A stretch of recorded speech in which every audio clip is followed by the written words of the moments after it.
자, 오늘 여기는 장안, 요즘은 서안, 장안의 법문사에 나와 있습니다. 동아시아의 전체를 통틀어서 부처님 사리가 한 거밖에 없다 라고 말한다면 이 법문사 사리라고 생각해도 뭐 과언이 아닐 정도로, 그래서 부처님 돌아가시고 나서 많은 사리들이 나왔고, 그 사리는 다 뼈사리입니다. 구술사리는 아니고요. 그거는 팔종의 열반경이나 이런 문헌들을 보면 부처님 돌아가시고 나서 화장할 때 기록에 향수를 부어서 나중에 화장을 하다가 끄는 대목이 나옵니다. 그 끈다라고 하는 얘기는 뼈를 추리기 위한 작업이에요. 그래서 그 부처님 사리를 영골, 신골 이렇게 다 보는 거예요. 그리고 사리라는 개념은, 사리라고 하는 개념은 성스러운 사람의 유해까지 포함하는, 몸까지 포함하는 훨씬 더 광범위한 영역이에요. 그런데 그 중에서도 가장 정수는 뭐냐? 제 몸의 가장 정수는 뭐냐?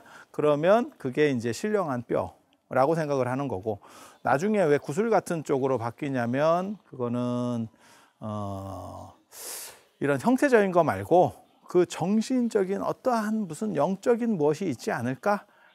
그러면 이제 구술사리 같은 쪽으로다가 점점 내용들이 바뀌어가는 거예요. 그러니까 유형적인 데서 무형적인 걸로 내용들이 움직여가기 시작을 하고, 그리고 그 과정에서 뼈가 어떠한 구슬같이 신묘한 무엇이 된다라고 생각을 하는, 그리고 그 변화 과정에서 이제 주목되는 구절이 뭐냐면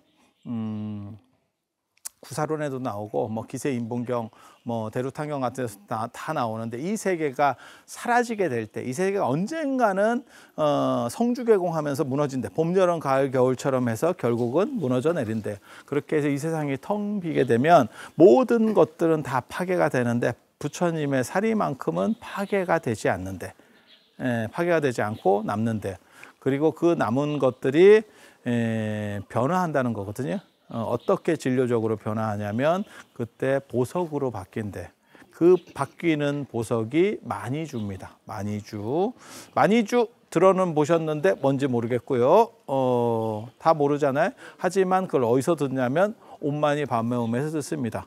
오 연꽃 속에 마니주여라는 뜻입니다. 연꽃의 청정함 속에 있는 그 마니주, 어떻게 보면 부처님의 사리가 변화를 일으켜서 최고 가치의 보물이 되는, 그래서 진원 자체도 그렇게 사리랑 관련된, 그러니까 가장 정수다라고 얘기를 하고 있는 게 옴마니 밤매움이라고 보시면 되겠습니다. 불교 진원 중에서는 옴마니 밤매움과 그 다음에 아제아제 바라아제, 제일 어떻게 보면 영험한 진원이라고 보시면 되고, 진원계에 어떻게 보면 양대 산맥이에요. 그냥 동아시아 불교에서 제일 많이 하는 진원.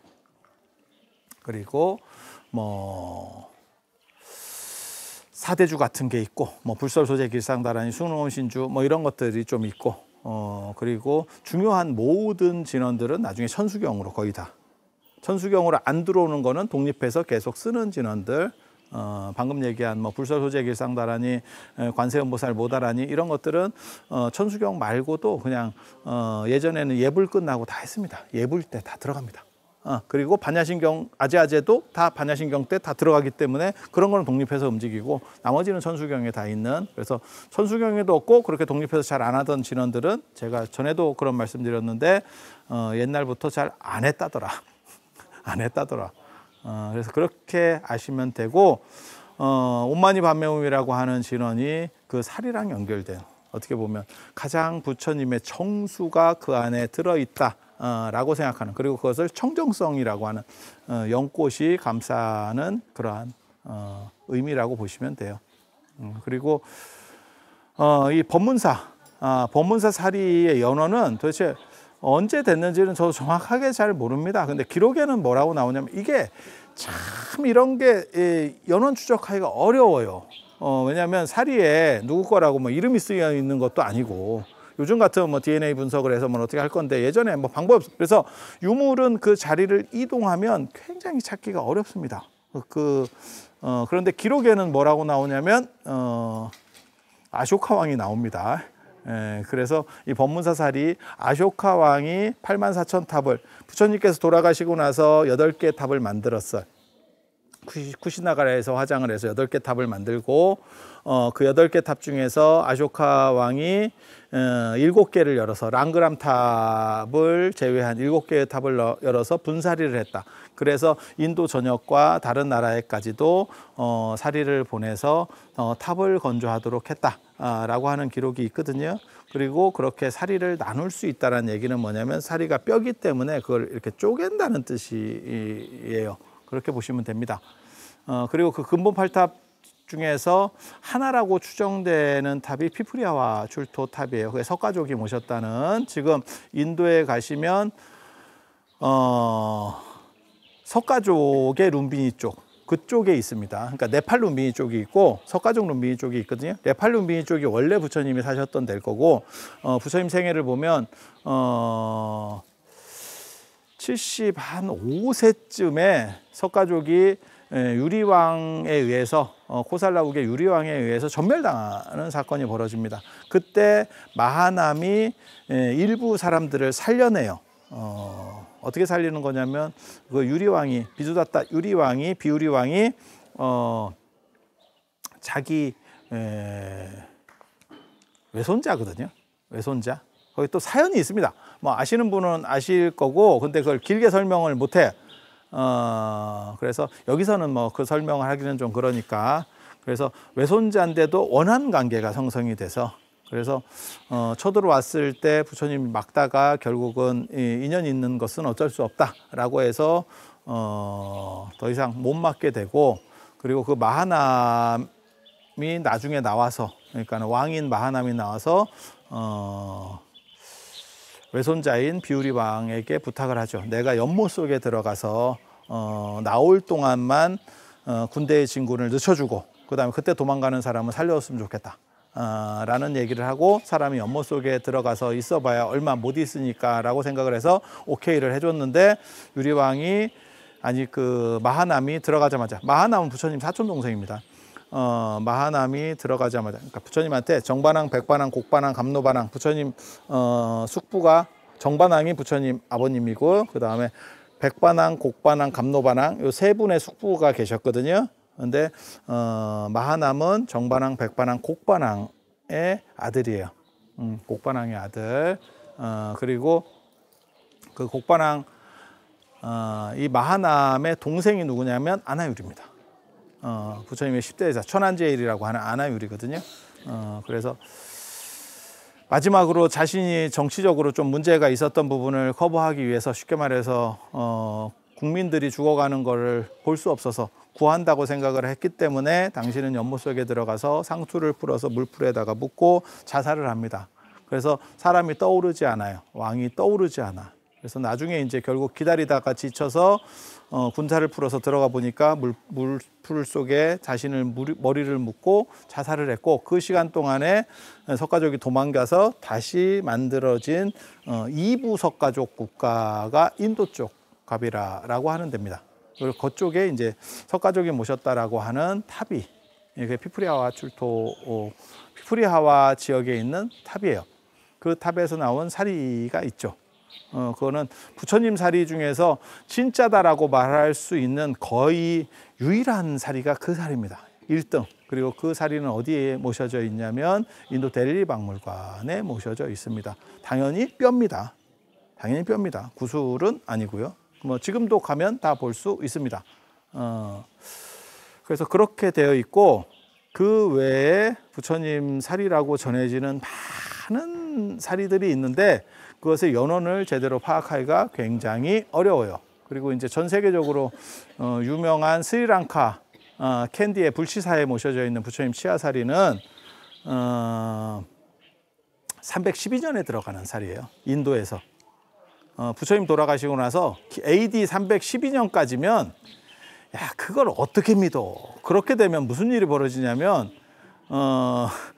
후한 시절에 나중에 낙양에 가면 백마사가 있는데 거기 가면 가섭마등과 축법난이 사리를 모시고 와요. 그게 제운탑에 있거든요. 지금 낙양 백마사 제운탑에. 그래서 모든 제운이라고 하는 게 뭐냐면 구름을 걷고 부처님이 이 동방에 그러니까 중국이나 동아시아 쪽에 있었던 어떻게 보면 안 좋은 좀 미망에 찬 그 구름들을 다 걷어낸다 해서 제운탑이거든요. 재운탑.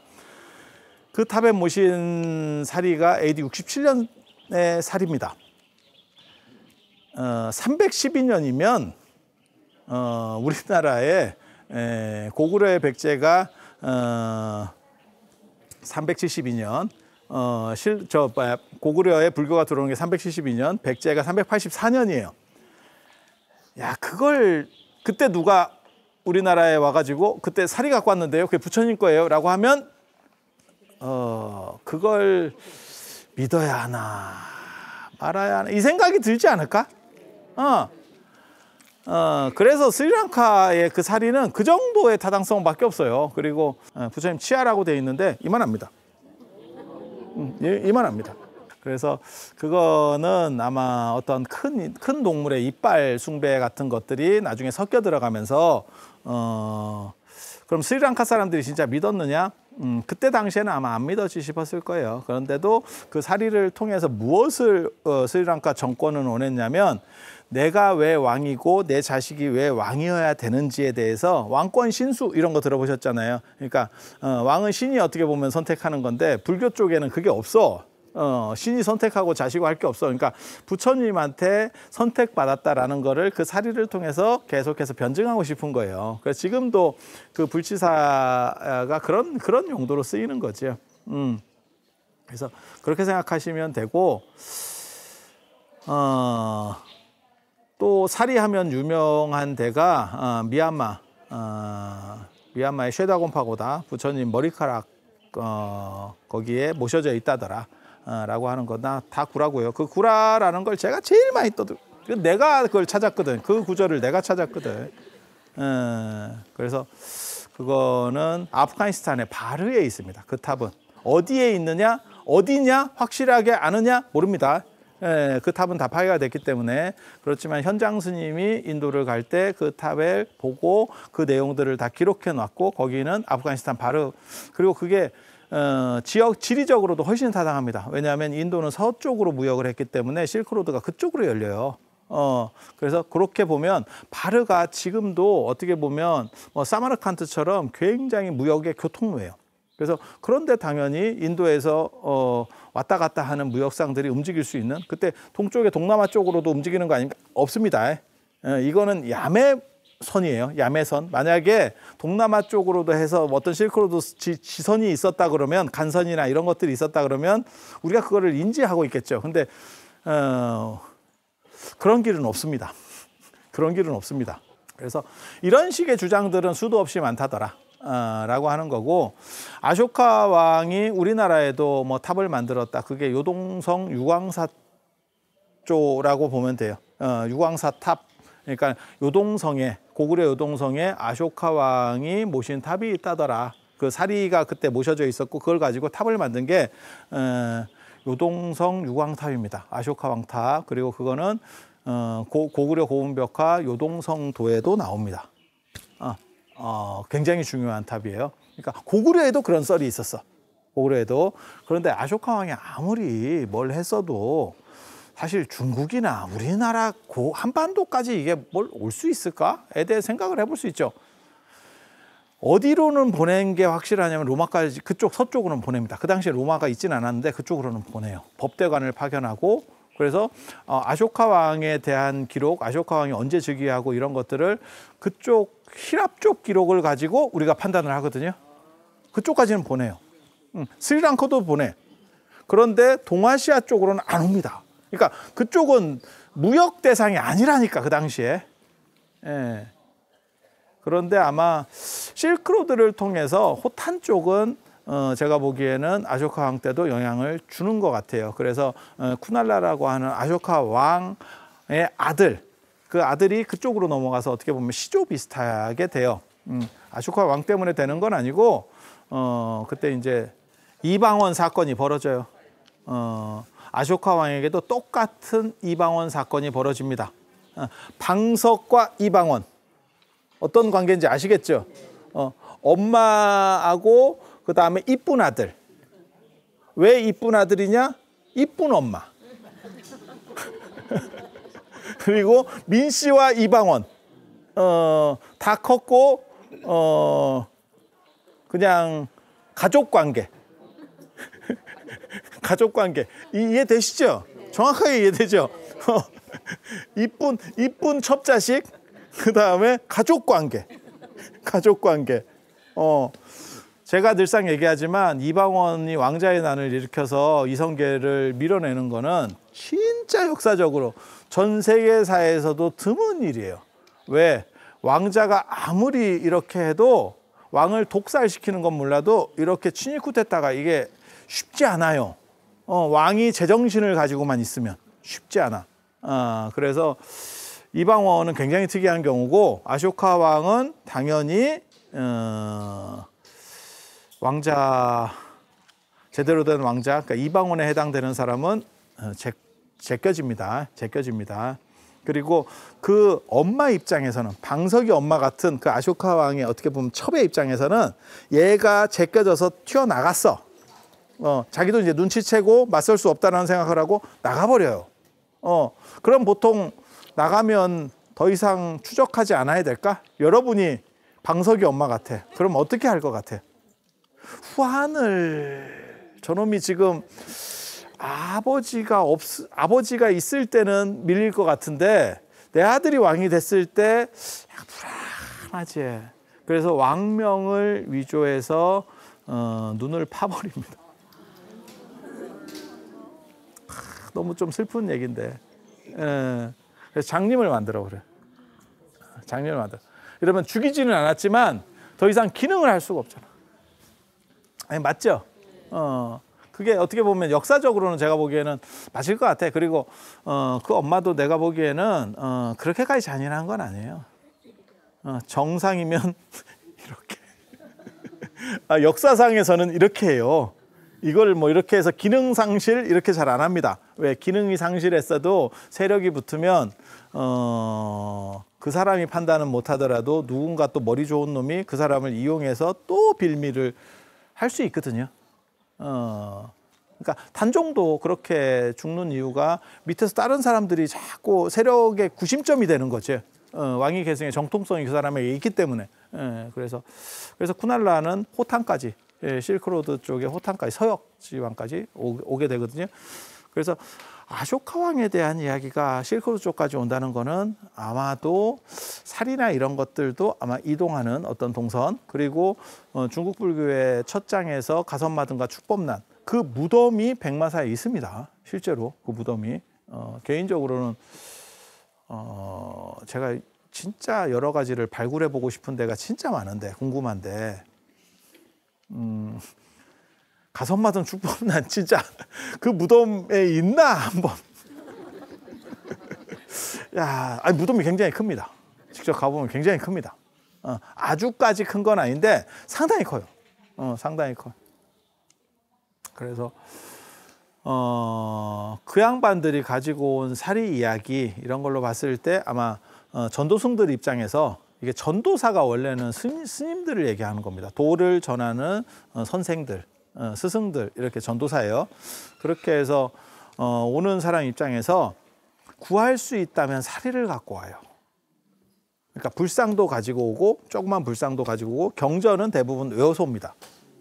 인도 사람들은 암송 문화가 있기 때문에, 그리고 지금까지 책이 많을 때가 아니에요. 그래서 외우고, 사리하고 불상은 왜 모시고 오는지 아세요? 전파하려고 오는 게 아니고 나를 지켜주기를 원하는 거예요. 네, 호신물. 저 같은 경우도 제 몸에, 뭐 여러분 몰라서 그렇지, 호신물이 굉장히 많아. 굉장히 많아. 오만 때만 이런 것들을 장치를 하거든요. 그런데 인도에서부터 실크로드를 타고 중국까지 오면 날설고 무설고 길이 엄청 실이 멀고, 현장이나 해초 스님, 그다음에 의정 스님 기록이나 저 법현 스님 기록에 보면 하늘을 봐도 어디가 길인지도 모르고, 땅을 봐도 어디가 길인지도 모르겠고, 가끔 새나 몇 마리 날아갈까 말까 하고 있고, 그래서 그 별을 보고 가고, 사람들 죽었던 대상들의 뼈를 보고 그거 인광을 따라서 간다. 뭐 이런 기록들이 나오거든요. 진짜 그렇게 써 있어요. 하늘을 봐도 새도 한 마리도 없고, 어디가 길인지를 모르겠고, 사막이 모래 사막이 아니고요, 황무지입니다. 황무지를 사막이라 그래요. 그래서 어디가 길인지도 모르겠고 그런 상황에서 내 앞에 갔었던 사람들의 죽음의 흔적들, 그게 내가 길에서 벗어나지 않고 간다라고 하는 건데 혼자서 그런 길 가고 있으면 진짜 무서울 거예요. 그런 데서 그리고 또 이게 바람이 세게, 이런 사막 같은 데서는 바람이 멈추질 않거든요. 한번 온도차 심하고 이러니까 바람이 쫙 불면 모래가 이렇게 흔들린데, 그게 이제 명사산이라고 하는 것도 그런 거거든요. 모래가 운다. 모래가 우는 산. 도낭에 가면 명사산이라고 부르거든. 그래서 바람이 세게 하면 그 틈사리를 바람이 지나가면서 돌이 흔들리는 거야. 모래들이 쫙 이렇게. 그러면 그때 그 사람들은 뭐라고 생각하면 귀신 울음소리라고 생각을 해요. 귀신이 우는 소리가 들리고, 그 다음에 감각 차단 현상이 계속 일어나고 있으니까 제대로 볼 수 있는 게 없고, 그 다음에 물이나 이런 게 음식이 부족하고 에너지가 떨어지니까 자꾸 헛게 보이고 신기루 보이고, 그래서 귀신 울음소리하고 귀신들이 막 보이고 막 이런 얘기들이 계속 쓰여 있어요. 그런데 뭘 가고 가야겠습니까? 불상이나 사리. 불상이나 사리. 어떤 게 더 영험할 것 같아요? 그치? 그래서 사리만 딱 가지고 가는 경우들도 있는데, 이게 원래 사리가 불상 수납형으로 돼요. 그래서 불상에 정수리를 파고 여기에다가 사리를 안치하도록 이렇게 되어 있습니다. 그래서 아쇼카 왕이 전달해서 탑을 만들고, 그게 어떻게 보면 여기에 묻고 그런 것이 시작이 돼서 이 법문사가 시작됐다라고 하는데, 정확하게 잘 판단은 못 하겠어요. 이제 기록상에 나오는 거니까 그 기록을 다 믿을 수는 없어요. 그러니까는 좀 이제 좀 덜 떨어진 사람들이 기록에 나오면 무조건 다 믿는 거고, 기록은 상당 부분이 과장되거나 위조되거나 날조되는 경우들이 있어요. 그래서 제가 그 얘기 하잖아. 맹자에도 그 말이 나와. 책에 나오는 말을 다 믿을라 치면 책이 없는 게 낫다. 쉽게 말해서 2300년 전에도 구라가 판치고 있었다. 그게 그 얘기야. 그러니까 생각을, 앞뒤를 가지고 좀 생각을 해봐야지. 이걸 좀 맞춰봐야지. 근데 가방끈 짧은 사람들은 그럼 못 맞춰요. 그래서 하나가 딱 들어가면 그게 진짜인 줄 알아.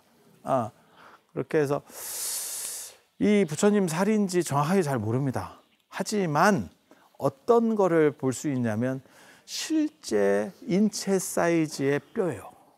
이 법문사 살인은. 그리고 누가 모셨느냐가 권위가 있는 거예요. 누가 모셨느냐가. 그러니까 우리도 우리 한국 불교사 안에서 최고의 사리를 어떻게 비정하냐면, 황룡사에 모셔져 있다. 그러면 신라에서 최고로 중요한 사리를 모시지 않았을까? 그게 자장률사의 사리인 거예요. 자장률사가 모셔온, 중국 오대산에서 모셔온 사리인 거예요. 그리고 모르긴 모르지만 익산 미륵사 백제 무왕이 창건을 해서 그렇게 큰 절, 황룡사보다 더 큰 절입니다. 그걸 짓는데, 그 이야기는 거기에 모셔진 사리는 최소한 무왕 당시에 구할 수 있었던 최고의 근접한 사리였을 거다. 부처님 사리라고 추정되는 사리였을 거다. 그 정도를 생각해 볼 수 있겠죠. 아니 그렇지 않아? 그러니까 모신 사람을 가지고 판단을 해야 되고, 그 유적의 사이즈를 가지고 판단을 해야 돼요. 그래서 그런 쪽에서 봤을 때 당나라 황실사찰입니다. 법문사는 황실사찰. 그러니까 신라로 말하면 황룡사에 해당하는 절이에요. 황룡사 진골 이하는 들어가지도 못합니다. 육두품, 이런 육두품이 생각보다 높아요. 여러분이 몰라서 그래. 그러니까 직접적인, 어떻게 보면 왕족 피가 섞인 사람들이 진골이고, 육두품도 상당히 높은 직책이에요. 육두품, 오두품, 사두품 이렇게 내려가는 거거든. 상당히 괜찮은 거예요.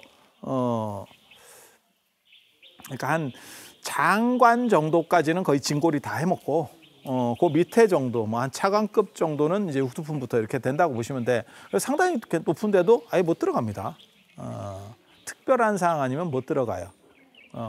그리고 여기 이 법문사 같은 경우는 황실사찰이니까 더 격이 높은 거지. 법문사 같은 경우는 황제도 함부로 친견할 수 없습니다. 함부로 친견할 수 없습니다.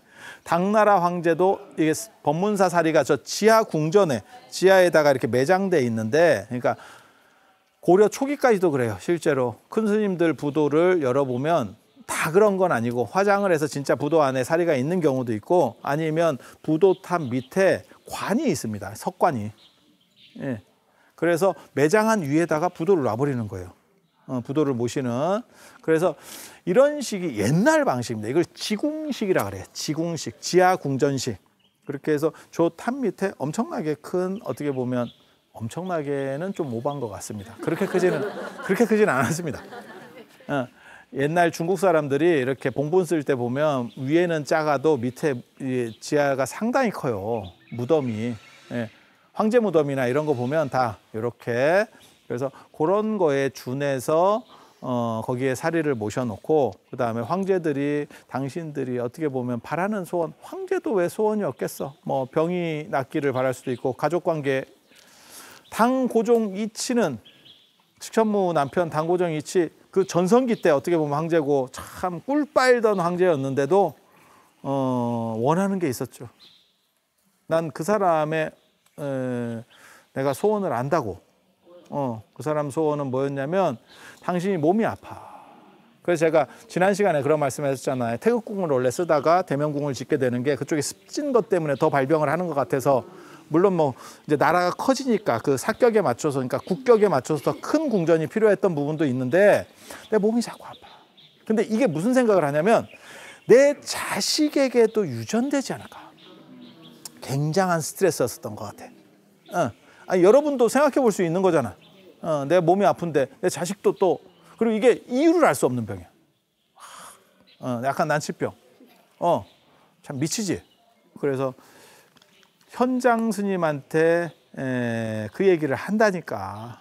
애가 처음 태어났을 때 현장 스님한테 어떻게 그런 것들 좀 없앨 수 있으면 좀 도와주세요 라고 하니까, 그 당시 최고 스님, 황제도 그건 방법이 없는 거야. 그러니까 현장 스님이 그때 애를 출가시켜서, 그때 법명이 불광왕이에요. 불광왕. 그게 중종입니다. 중종. 중종, 예종 이렇게 된다고 그랬잖아요. 중종, 예종, 측천무, 중종, 예정, 그 다음에 당현종 이렇게. 그래서 삭발을 시키고 출가를 시켜서 개가 건장하게 잘 되고 결국 중종이 되는 거예요. 중종이 되는 거예요. 그런 게 아마 당신 마음에 들었기 때문에 옥화궁을 사찰로 쓰라고 주지 않았겠나, 이런 생각들이 들어. 당신 별궁인데 뭐 그 스님 쓰시라고 그런 궁궐 기다리고 있습니다. 기다리고 있습니다. 기다리고 있습니다. 청렴한 사람 아닙니다. 기다리고 있습니다. 그래서 그런 거는 황제도 바라는 바가 아니겠어? 진짜 황제에게도 기원이 없느냐? 다 있어요. 쩌리에게는 쩌리의 기원이 있는 거고, 부자에게는 부자의 기원이 있는 거고. 아니 그렇잖아. 다 바람이라는 건 다 있는 거지. 그래서 각 황제들이 부처님께 올렸던 그러한 공약물들이 거기에 같이 타임캡슐처럼 다 들어가 있어요. 그리고 요 사리가 유명한 거는 이제 30년에 한 번씩밖에 공개가 안 돼. 그리고 30년에 한 번 공개가 된다는 얘기는 당현종처럼 43년씩 제위하는 사람 말고는 당대 운 좋아야 보는 거예요. 내가 그때 그 시기에 걸려야만. 당나라, 전 세계 최강국인 당나라에서, 당나라 장안에만 그 당시에 100만이 살았고 수도권 인구까지 200만이에요. 그래서 그 생각을 하면 당나라가 얼마나 대단했는지를 알 수 있는, 그리고 그러한 황제가 모셨던 그 사리는 뼈였더라. 그래서 뼈라는 것 때문에도 타당성이 굉장히 높고, 나름 당나라 불교가 그 당시 최고 전성기인데, 어떻게 보면 그때 황실에서 모시는 사리라고 하는 거는 엄청난 고승들이 최대한 어떻게 보면 가능성이 큰 거를 정했겠지. 그리고 그 안에 황제들이 모셨던 유물들의 레벨을 보면 그들은 분명히 믿었습니다. 그들은 분명히 믿었어. 유물의 레벨이 달라. 레벨이 달라. 그렇게 해서 거기에 뭐 측천무 치마도 나오고, 그 다음에 봉진보살 이렇게 이제 공양상도 나오고, 좀 이따가 그 유물 전시하는 데 가면 다 보실 수 있습니다. 그렇게 해서 이제 거기서 가장 핵심적인 유물 중에 하나는 도자기가 나왔죠. 도자기가. 도자기가 금이나 이런 거에 비해서 싸거든. 아니, 재료가 좀 싸잖아. 그런데 그걸 통해서 우리가 뭘 알 수 있냐면, 야, 도자기가 이제는 금은 수정 이런 것과 더불어서 최고 보물로 올라가는구나. 지금 우리는 그런 생각을 해요. 도자기가 어떻게 보면 뭐 좋은 도자기, 고려청자 이런 거 좋은 도자기, 뭐 금은 정도의 값어치 충분히 있지 이렇게 생각하지만 처음에는 그건 흙이에요. 흙의 기술이 발전해서 금을 만드는 거야. 약간 어떻게 보면 반도체 같이. 재료값은 얼마 안 들어. 반도체 뭐 재료값이 얼마나 들겠어 그거. 기술이 들어가면서 기존의 진료를 넘어서는 그런 기술 집약체로서의 도자기가 나오는. 그리고 이 법문사살이랑 관련해서 이 법문사가 지금 우리가 장안 어저께 대명궁을 갔다 왔고 생각보다 여기가 한 장안에서 한 100km 정도 떨어져요. 그렇다 보니까 이거 사리 이운을 한번 30년에 한 번씩 하면 그때 장안이 난리가 난대. 진짜 팔 디딜 틈 없이 쫙 서 있대. 아니 황제도 한번 30년에 한 번 보는데 일반 백성이 보느냐? 못 봅니다. 그냥 그 함을 보는 거예요. 그 가마. 사리를 실은 가마만 보는 거예요. 이렇게. 그래도 그거 한번 보려고 난리가 벌어진대. 예. 그리고 그것과 관련해서 아주 중요한 사건이 하나가 있죠. 그게 819년에 벌어지는 논불골표 사건입니다. 헌종 때입니다. 헌종 때는 벌써 당나라가 기울었어요. 기울어가지고 근데 뭐가 있냐면 30년에 한 번씩 이 사리가 이윤이 되고 사리가 밖으로 나오면 풍령이 들고 나라가 굉장히 좋아진대. 이러한 이야기들이 있어. 근데 당나라가 지금 다 기울어져 가지고 이제 그 영광의 시대가 다 끝나고 안사의 난 끝나고 이제 다 이제 이렇게 꼬꾸라져 있는 거야. 그 상황에서 이게 떠오를 때는 사실 뭘 해도 되고 이렇게 꺾어지기 시작하면 뭘 해도 잘 안 된다. 이게 지금 이게 희한해. 근데 그럴 수밖에 없는 게 움직이기가 어려워서 그래. 뭔가를 바꾸려고 그러면 자꾸 이놈들이 지분들이 있어가지고 하기가 쉽지가 않아. 그래서 무슨 일이 벌어지냐면 그 당시에 헌종 황제인데 헌종이 그 사리가 이혼된다 하니까 너무너무 좋은 거야. 나라가 좀 잘 되면 지금 몰리고 있는데 황제도 몰립니다. 왜냐하면 나라가 너무 안 되면 계속 이렇게 조금씩 부담스러운 거지. 그래서 굉장히 기뻐하면서 그걸 이제 최고로 당연히 불교 신자고 그래서 왕궁의 내불 땅에 모실 수 있도록 하고 당신도 이제 절하고 기도하고 뭐 이러면서 잘 좀 도와주세요. 이렇게 부처님이 가피가 충만해서 당나라가 좀 다시 잘 좀 추스렸으면 좋겠습니다. 이러고 했는데 그 당시 유교 유생 중에서 대장이 누구냐면 한유라고 하는 사람입니다. 한퇴지가 논불골표라는 걸 써요. 논불골, 불골, 부처님 뼈에 대해서 논하다. 그렇게 해서 표문은 이제 이렇게 상소문, 이렇게 건의서, 제안서 이런 걸 그때 뭐라고 쓰냐면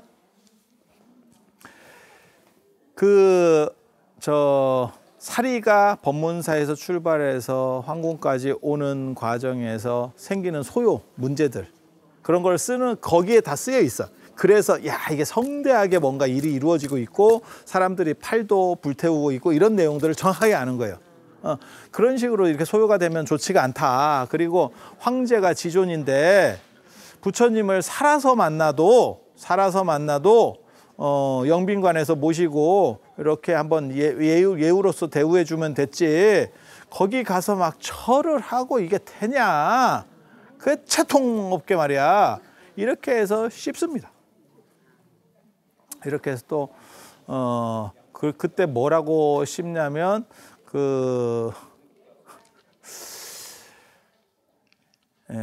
약간 오랑캐뼈 이런 식으로 하면서 불에 태워버리든지 바다에 버리든지 이런 식으로 이제 독설을 날린 거예요.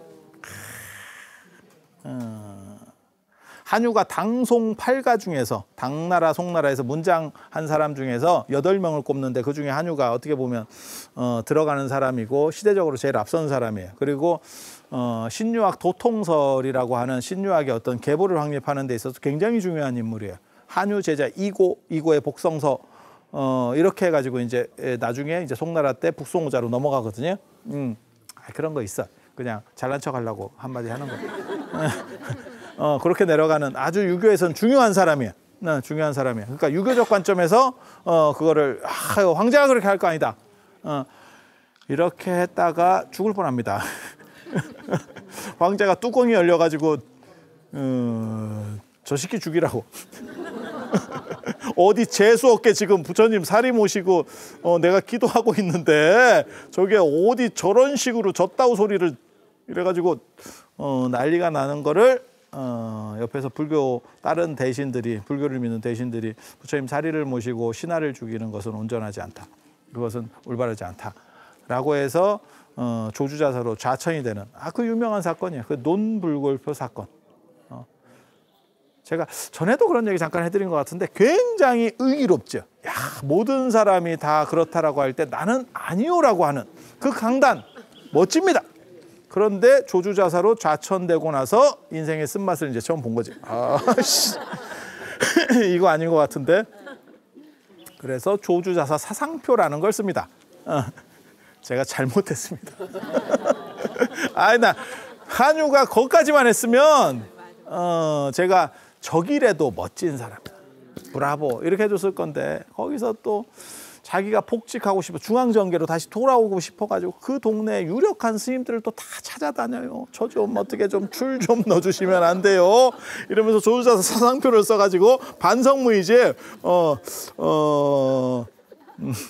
무릎 꿇고 잘 반성하고 있으니까 다시 저를 수도로 불러주세요. 추접어. 그래서 풀려서 들어옵니다 나중에. 무릎 싹싹 꿇고. 그런데 유교에서는 그 뒷부분은 얘기 잘 안 해요. 앞부분만 의기로한. 그래서 한유라고 하는 사람이 어떻게 보면 그런 일을 벌리는. 그리고 그때 말하는 그 논불골표의 그 사리가 이 사리입니다. 그리고 일신사명이라고 저런 뼈가 3개가 나왔습니다. 3개가 나왔습니다. 그리고 그 중에서 이제 어떤 게 진짜냐를 발굴할 때 또 문제들이 터지거든요. 발굴 때 이거는 저도 그 기록을 보고 굉장히 재밌었는데 87년에 이 탑이 절반, 저 탑이 지금 절반이 수해로 쪼개지거든요. 벽돌탑은 중간중간에 물이 들어가요. 그래서 그게 얼었다 녹았다 하면서 균열이 생깁니다. 그러다가 집안 치마가 일어나면 전체가 무너지는 거예요.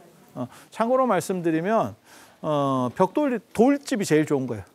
돌이 제일 좋은 거예요. 근데 동아시아는 돌을 쓰기가 좀 어려운 게 집안이 생각보다 약해요. 그리고 한국도 이게 돌 쓰기가 어려운 게 화강암은 많은데 강우량이 많아요. 한국이. 여기는 집안이 흙집안이에요. 그러면 돌건축은 못합니다. 그러니까 우리가 로마나 그리스에서 돌건축 많잖아. 그 집안이 좋은 거예요. 그리고 생각보다 비가 그렇게 많이 안 오는 거야. 이해가 됩니까? 집안이 약하거나 비가 많이 오면 돌건축을 하면 허물어버리죠. 어른입니다. 무게 때문에 무게를 못 버텨. 그리고 저런 벽돌 건축의 단점은 중간중간으로 이렇게 물이 들어가서 벽돌이 균열이 생긴다는 거예요. 그렇게 해서 아마 지진을 한번 먹었을 거야. 그 상황에서 지진을 언젠가 한번 먹으면 이게 이렇게 반쯤 이렇게 조금 쪼개져 있는 거예요. 눈에 안 보이게. 그러다가 비를 세게 맞으면 한쪽이 허물어진 사건이 벌어져요. 그리고 이거를 보수공사하는 과정에서 그 지하가 발굴됐는데 놀랍게도 아무도 그 상황들을 몰랐던 거예요. 이 당나라가 무너지고 힘들 때 차라리 위에 유물들을 놨으면 돈 안 되고 다 문제가 생겼을 건데 그게 지하 궁전식으로 그러니까는 월정사 저 중대 보궁처럼 저렇게 돼 있으니까 사람들이 신경을 못 썼던 거야. 그래서 그게 타임캡슐처럼 그대로 매장이 돼 있었고 그걸 이제 공산당이 파기 시작하는 거야. 80년대니까. 파는데 그 기록에 보면 진짜 놀라운 얘기가 나옵니다. 사리가 방광을 해요. 발굴 과정에서 방광을 해요. 그게 언간한 거면 절대 공산당은 기록하지 않습니다. 기록하지 않습니다. 그러니까 불리한 측에서 기록한 거는 열이면 실제로는 한 두세 정도 기록하는 거야. 그리고 언간한 거였으면 아예 삭제입니다. 이해가 됩니까? 그래서 이 사리가 굉장히 중요해요. 그리고 세 개가 나오니까 나중에 이제 가보시면 아시겠지만 진짜 관 같은 데 담아놨어, 사리를. 우리가 생각하는 그 사리기에 있는 게 아니에요. 이거 관 아니냐? 이런 데 들어가 있어. 그러니까 진짜 어떻게 보면 시신처럼 생각한 거야. 뼈니까. 그래서 세 개가 나오는데 어느 게 진짜인지 애매한 거야. 비슷한 게 세 개가 나온 거야. 그렇게 해서 어떻게 찾아내냐면 향유에 더 찌들어 있는 건 어떤 살이냐. 옛날에 사리 공양을 할 때 그 안에다가 향유를 부어요. 성분 검사를 해가지고 그렇게 찾은 게 여러분이 친견하신 그 살입니다. 그래서 오늘 저도 제가 요번에 이 서안에 장안에 옛 장안에 8번째로 온 거고, 제가 사리 친견은 2번, 요번으로 2번입니다. 전에 이 사리가 발견되고 그렇게 오래지 않았을 때, 그때는 이 절에 오면 이 법문사 바로 입구에서 내렸었어요. 버스가 입구에 내려졌었고, 절도 대기차 갔었고, 저 앞에서 내려가지고 바로 들어와서 보면 사리가 한 이 정도 떨어진 데서 있었어. 진짜 요거보다 조금 더 긴가? 그래갖고 그냥 이렇게 보면 보여. 지금은 망원경 제가 갖고 오라고 할 정도로 멀어졌고, 그래서 사격이 뭐 엄청나게 커졌는데 이 자리 밑에 진짜 신성한 공간들이 존재한다더라 라는 이야기 드리면서 오늘 마치도록 하겠습니다. 자, 들어서 감사합니다.